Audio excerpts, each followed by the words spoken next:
I'm Jonathan, and welcome to my WrestleMania 37 predictions and fantasy booking video. I just did a live stream of this on Twitch to kind of go over it, and now we're going to do it here on YouTube and Instagram, and let's just get right to it. So WrestleMania 37 is going to be the first WrestleMania with 2 nights and fans on both nights. Last year, for 2020, there was a 2-night WrestleMania, no fans. It was really weird. It was in the Performance Center. You heard a lot of and stuff going on and slapping and stuff. It was cool. It was different.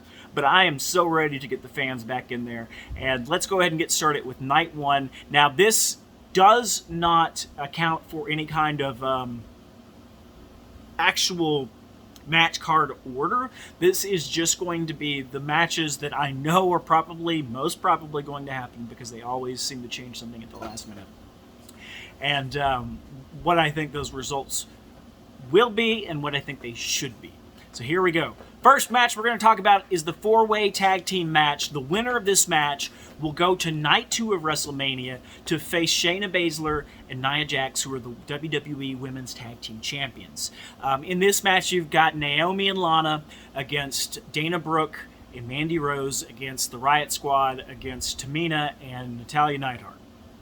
The best team of all these is obviously the Riot Squad. I mean, come on, look at them. But they're not going to win this match. The winner of this match is going to be Lana and Naomi.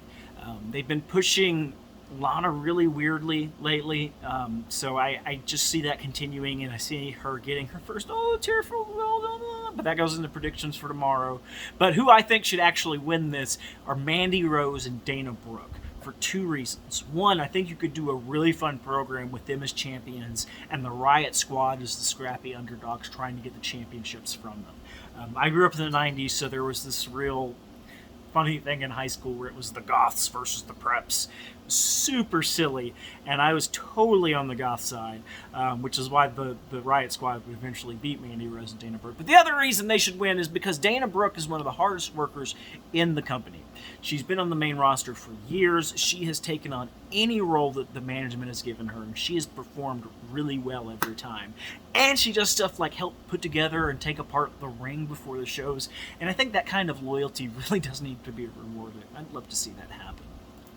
Up next, we've got Seth Rollins versus Cesaro. Cesaro's going to win this match. Cesaro should win this match. I just don't see Seth Rollins wanting to go over on Cesaro, given how much the recent kind of talk has been that people backstage think Cesaro deserves a push. And I think Seth Rollins is going to kind of honor that, and we're going to see Cesaro go over. And that's really what should happen, because he has been underused and really does deserve a really strong singles push, and hopefully by this time next year will be in the main event. Up next, we got Braun Strowman versus Shane McMahon. Braun Strowman's going to win. Braun Strowman should win. This match should not be happening. I am already bored by this match. I really am. I don't care about the outcome of this match, to be completely honest with you. The build has been horrible.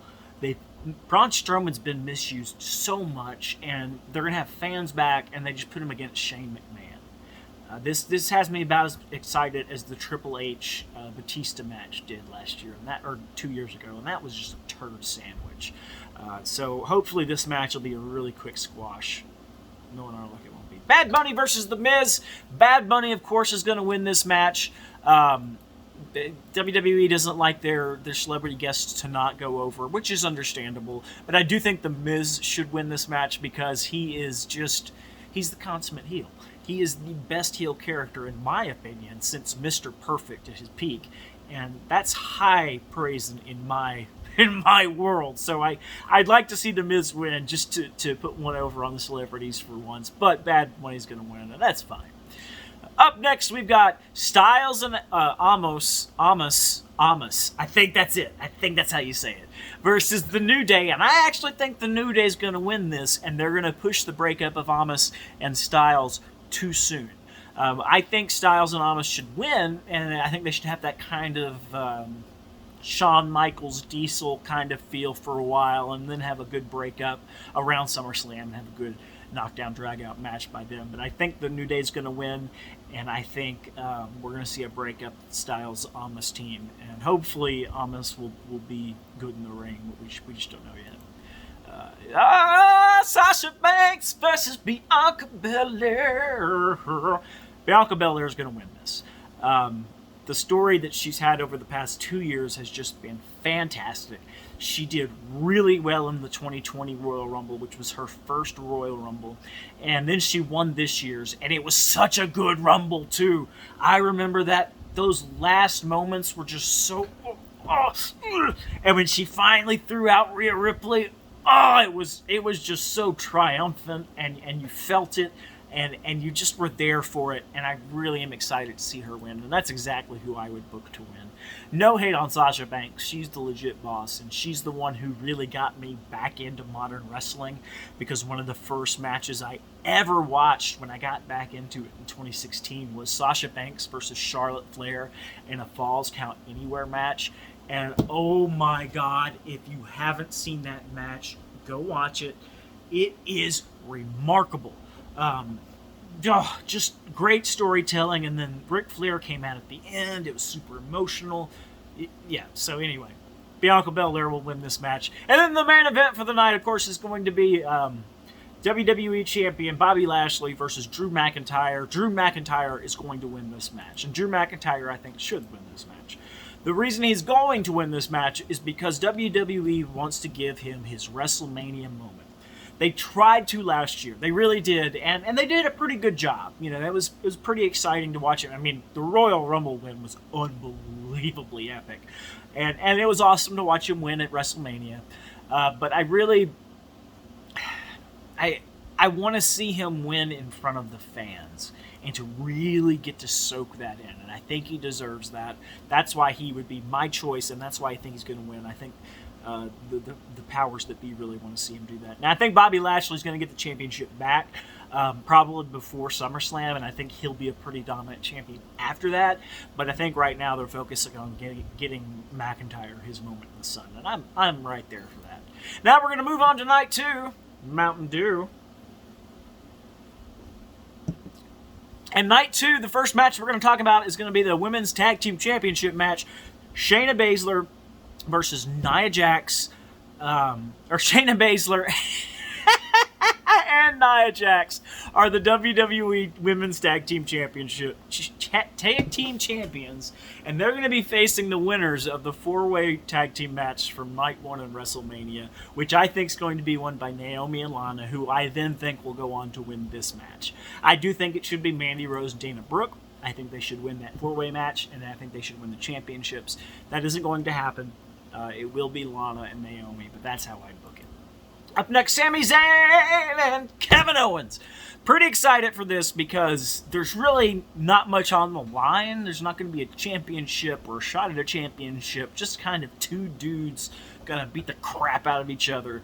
Hopefully, they've had amazing matches in the past. Now, in the past when I saw it, Sami Zayn was the face, Kevin Owens was the heel. It's kind of switched around, and I'm excited for that. But I think Sami Zayn's going to win. I think Sami Zayn should win. It'll just be a nice kind of cap to his documentary. And I think he should maybe win by some nefarious means. And that way, Kevin Owens will have some kind of thing to point out in the documentary and thus continue the story somehow. I just don't see Kevin Owens pulling out a win here. Now, the WWE United States Championship match is Riddle versus Sheamus, and I do think Riddle's going to hold on to the championship here. I think he's young, he's hot. They're going to try and keep pushing him for a while.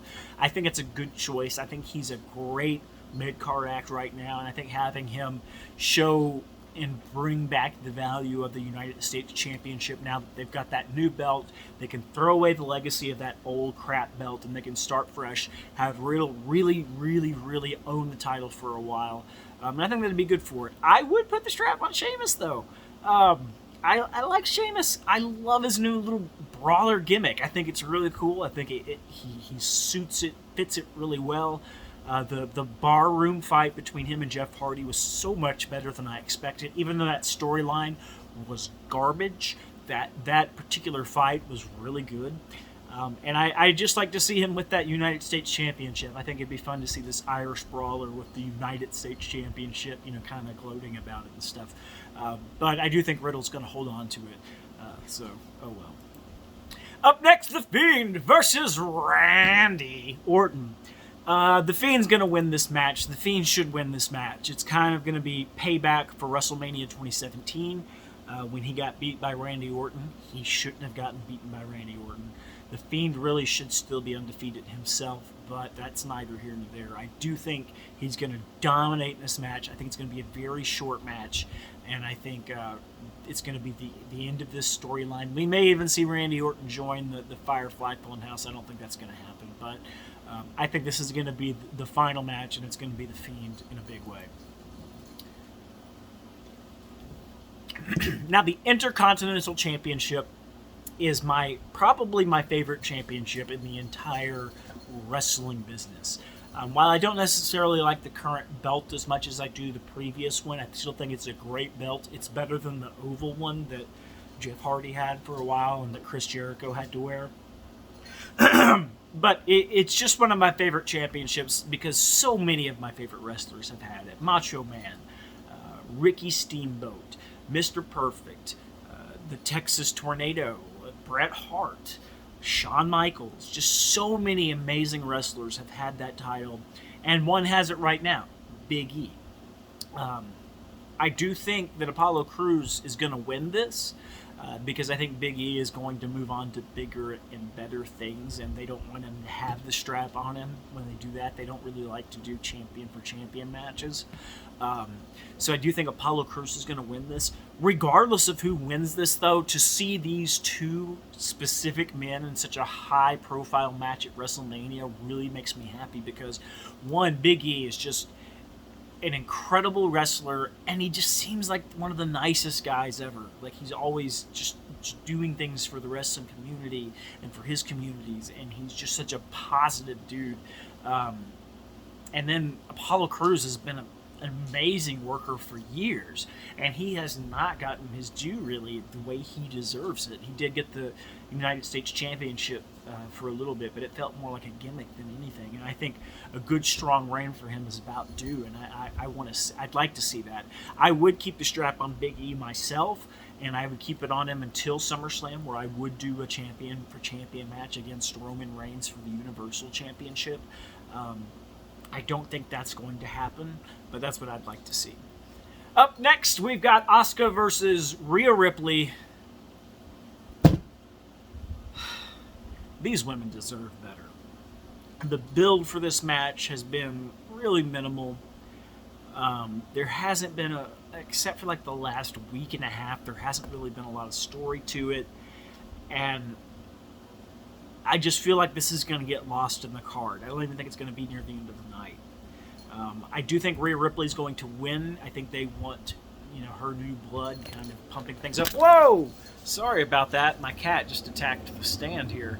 I think Rhea Ripley is going to win. I do think Asuka should win, though, because Rhea Ripley got really close to winning the Royal Rumble this year, and I think she should get really close to winning the Raw Women's Championship, and I think that should feed into a story about her kind of turning in on herself and this big redemption, or maybe she turns heel and gets really ruthless. I think that's the kind of story we really need. I'd like to see more of a slow burn for a Rhea Ripley build versus the big pop of a Bella build. But I don't see them doing that. I see them going for the big pop pretty much on every time. Finally, the main event of the night, the fatal three-way between Edge, Roman Reigns, and Daniel Bryan. When Edge won the Royal Rumble this year, I was over the moon. I was so happy for him and so happy to see him win. Even though that might be a little controversial since she is an old-timer and you usually want to keep new blood getting, the accolades. I thought it was the right choice. And when he challenged Roman Reigns, I was like, yep, that's it. The Universal Champion at WrestleMania. But then Daniel Bryan got added to the match. Now, a lot of people have taken that as meaning Daniel Bryan's going to win the championship and just have this big, happy end to WrestleMania. And a lot of people think that this is still Edge's storyline, and that he is going to win and have this great comeback story. But I think Roman Reigns is going to win this match, and I think Roman Reigns should win this match for a multitude of reasons. One, I'm pretty sure he's going to be over like Rover. I think the pop for Roman Reigns is going to be huge because his heel work has been phenomenal. It's been some of his best work he's ever had since being on the main roster, or being in the WWE at all. I think that they're going to keep him as the dominant champion until SummerSlam, and then they're going to have someone like Big E take him down. And I think what's going to happen in the Fatal 3-Way match is you're going to have Daniel Bryan and Edge getting each other's way too much, and Reigns being the heel is going to be opportunistic. He's going to take advantage of that, and he's going to retain the Universal Championship at WrestleMania this year. And I think the audience is going to fucking love it. I know I'm going to love it. And I'll be honestly very surprised if that is not the outcome. Well, anyway, that's my WrestleMania 37 predictions and fantasy booking. I hope you enjoyed it. I hope you made it through the video. Like if you want, whatever. It doesn't matter. Just if you enjoyed it, enjoy it. If you collect however you like. Just keep doing whatever it is that makes you happy. And that's all that really matters. But thanks for watching, and we'll see you after WrestleMania.